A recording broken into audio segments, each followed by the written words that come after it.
control the tempo early to mid game. Kasi magiging ano to eh, magiging greedy na side lanes to sa Cage Stars. Ito yung problema nila. Gold lane Aldous or XP lane Aldous, pero it'll be weird to see that. Yung XP lane Aldous, but it happens from teams outside. Old school. Way back season 3 yata. At saka naman yung Esmeralda. So, kailangan dalawa nila ng item. Although, Esmeralda, kahit bigyan mo lang siya ng Enchanted Talisman, masaya na yun eh. Yung Aldous talaga, those are two side laners that are more farm-focused, need a little bit more items to be really effective. So, Blacklist International, they can, with this last pick here, which might just be a Balmudara Bane, feeling ko talaga Bane eh. Oo, counter-engage. Pwede nila bilisan talaga yung tempo na hindi abot sa point na. Perfect. Diba? Renmar the Reptar with the guess. And that is the last hero sa side ng Blacklist International. Ang dami nilang AoE, Renmar. And meron din silang pang counter-engage kung sakaling haharabas ang Cage Stars dito sa game number 2 with a deadly catch.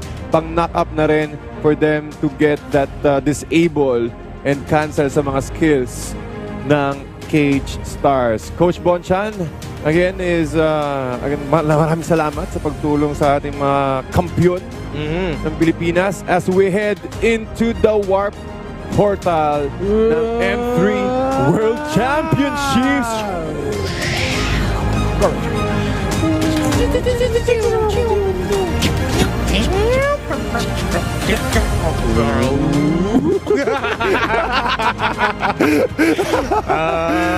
my goodness! Eto na! Bago na tayo sa Land of Dawn! Game number 2!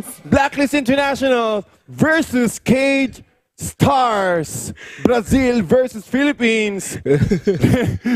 Feeling ko, makakakuha tayo ng mensahe sa boss natin mamaya. Ano ba yan? Hindi namin kayo binabayaran para maging sound effect machine. Parang stream deck.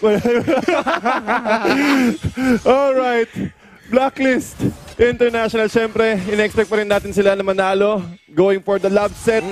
And Cage Stars naman, again, almost the same composition sa ating laning stages. 1-2-1-1 ang setup, but again, still aggressive. Blacklist International. Mirror start to. Ganito rin nag-umpisa yung unang laro eh. Yung unang game eh. Yung Cage Stars yung nakakuha ng Lito Wonder, tapos makakuha yung Blacklist. Uy, Mikey, ingat ka dyan, boy. Unang dugo para sa Blacklist International. At mukhang nakakabuelo ka agad ng gusto ang Blacklist. Tignan mo kasi, yung Loyi, gamit niya yung skin na yung effects niya nagiging tubig. Si Wise, si Bane yan eh, marunong yan mag-swimming. Tapos naglalabas din siya ng pating. So parang binibigyan mo ng lugar kung saan pwede lumangoy yung pating ni Wise. Parang pati lugi eh. So, kumbaga sa lore, yung hawak lang ni Louie, jellyfish eh. Kay Wise, mga pating eh. Mga pating eh. Pati guys, ganyan yung mga next, ibang level na analysis. Hindi ko sinasabi high level analysis. Ibang level lang si Luis, ito yung pating. Tignan mo. Nabigyan kasi ng tubig ni Prime kanina, yung mga pating ni Wise. Nahilamusan ng mga pating ni Wise. And Wise getting a really good start here with 2-0-0 KDA. At mukhang pupunterya kagad sila sa may top lane. Bilis ng pang breakdown ng Torres. Ito yung masakit sa lineup na may Esmeralda at Aldo sa side lane. Hindi maganda yung umpisa. Medyo delikado yung mid lane. Pero nakuha ni nakakaw ni King yung hindi naman ninakaw, pero siya naman kumuha ng turtle. Pero okay, Blacklist, hindi nila kinuha yung turtle kasi alam talaga nila, kailangan nila i-pressure yung Aldous. Hindi mo, pwede pabayaan nyo na mag-farm. Maganda yung yung matchup niya dyan sa gold lane, na maganda yung wave state niya. So, Blacklist, okay, unang turtle. Pero at least nape-pressure yung Aldous. Ngayon, mas matagal talaga mag-farm. Yes, and I agree. Sinabi na rin, Marv, kasi once na nakakuha ka agad ng stock siya at hindi mo na-control, magiging problema yan pag mabot tayo ng mid-game to late game. Pati nakikita rin naman natin yung mga ibang teams na binibigay na talaga yung turtle sa kalaban para lang ma-shutdown ka agad yung gold at makuha yung energy plating. Kasi pag mayroong energy plating yan, may damage reduction yan sa incoming output ng Blacklist International. But Luis, Chase Fate, napagamit ang ulti para makatakas, Uy, muntik din yung deadly catch doon. But Luis, lumilipad si Luis. Lumilipad eh. Kinain pa ng pating. So lumilipad yung pating ni Wise. Lumilipad yung pating ni Wise. Oh my God! Ngari Nerf this Bane! Atra! Oh! Haji for the third kill ng Blacklist International at dito na rin si Edward trying to remove the energy plating. Nagkaroon ng jump sa backlines Tekashi trying to catch out Haji pero meron siyang wings by wings. Saan pupunta? Binigyan lang ng 1-2 punch ni Edward para lang makaramdam dito si Tekashi. Oh, si Tekashi. Bumalik ka na lang sa castle mo, Tekashi. Oo, si Tekashi Castle. Sa Tekashi's castle. Sa Tekashi's Castle. Medyo bumaba sa tumalon siya galing sa taas eh. Oo. Pero feathered airstrike, just to clear out the creep wave. Since mo ang iikot, yata ulit ang Blacklist International sa isang lane, which is, I think, the top lane. Yeah. And Blacklist International, or Cage Stars, gusto nila bagalan yung tempo ng laro. Na para sa kanila, farm at objectives yung main thing dito sa early game. Pero yun nga, yung problema nila Blacklist, ang bilis ng tempo nila. May Rafaela, may Bane, nagda-dive. Oh. Tempest of yun yung Blade, pati- sinagyan ng deadly catch. Nakuha pa rin ni Wise, ang Turtle. And also, the life of Aldous. Luis is down for the count. 0-4 na pa rin ang ating score. Pero kinuha mo yung timing ng deadly catch knock-up. At pati yung retribution. Isa sa mga pinamalupit na retribution clickers or junglers, si Wise, at kita natin kaagad, no chance na makakuha or ma-steal dito ng Cage Stars ang Turtle. Pero Renmar, mukhang after ng isang objective, biglang kalma ulit. Parang naging paro yun, no? Hindi naging aggressive. Oh, ito, agresibo to. Ayun, Ano? Sabi ni nahuli. Wise, anong kalmado, Kuya TDC? Nagtago lang pala. Nagtahanap ako no? dito. Silent killer. Oh, silent killer. Ito, walang pating dito si Wise, so baka makadepensa Blue si King. team turret has been Si destroyed. King. Si Edward, trabaho lang. Trabaho lang. O, sorry muna. Oh, yun, sakit! Grabe naman 60% yung bawas. Pati si May Venus, kita mo nakatakas pa nga. Parang ang ginawa lang ng Blacklist International, bumili lang sila Uy! ng, oy! Grabe si Edward. Ang haba ng kamay ni Edward, no? Si Mr. Fantastic to si Mr. Edward. Fantastic. Nananapak ng tao nasa pader. Nasa pader. Ganun kataas. Siyang tumalon. Nakakabutan. Parang kung meron jumping, kung meron jumping kick, meron din jumping punch. Jumping punch. Ewan, may akyat pader dito ah. Akat pader gang. Alis ka sa pader ko.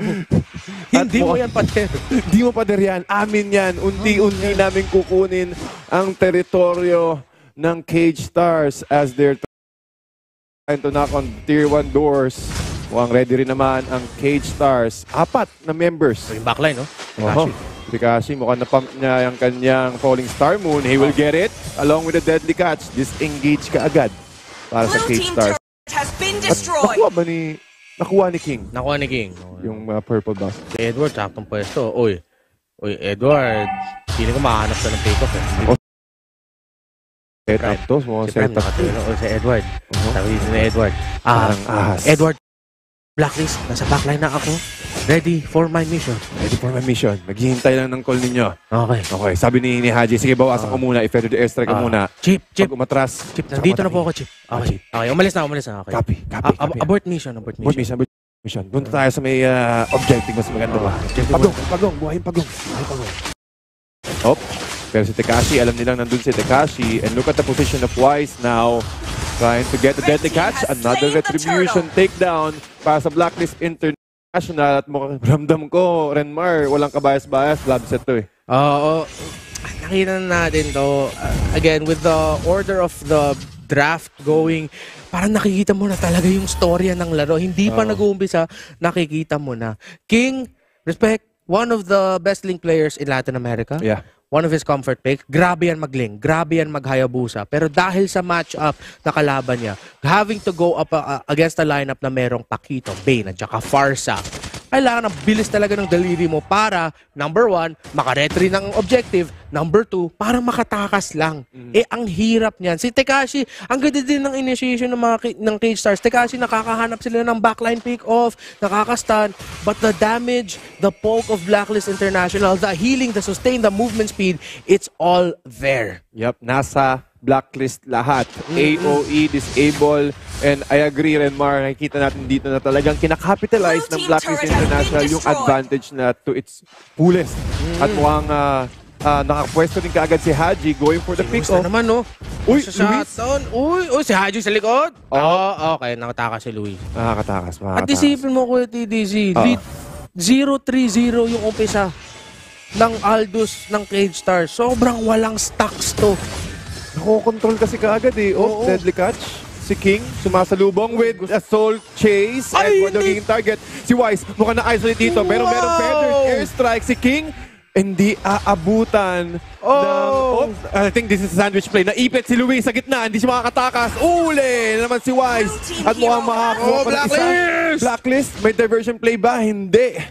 Pero Cage Stars going forward a re-engage. Ibababa ni Esmeralda ang kanyang kamay. Hindi natutuloy yung falling star moon. Ano nangyari doon, men? Si Luis inisip niya, kailangan ko ng stocks. Tignan ko tong pakito na to, sabag to sa akin. Biglang na sidestep lang ni Edward.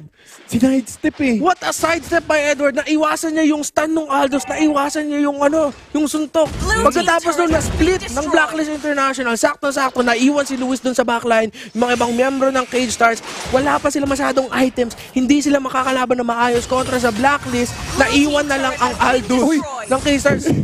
Anong nangyari dun? Kita mo yung ginawa ni King doon? Oo. Ginawa niya, ginamit niya yung Tempest of Blades para makuha Yung crab. Yung crab. Pero mukhang naipit siya dito. Oy! Saan pupunta ang Cage Stars? Dalawang beses ito Tingin ko medyo nagkakaroon ng lituhan sa base eh. Si Luis, sinubukan niya pumunta sa taas sa base ng Blacklist eh. So, si King. sobrang wala na sa tempo ang Cage Stars. Nawawala na sila. Kung nasa mall ang Cage Stars, pini-PA na sila ng nanay nila.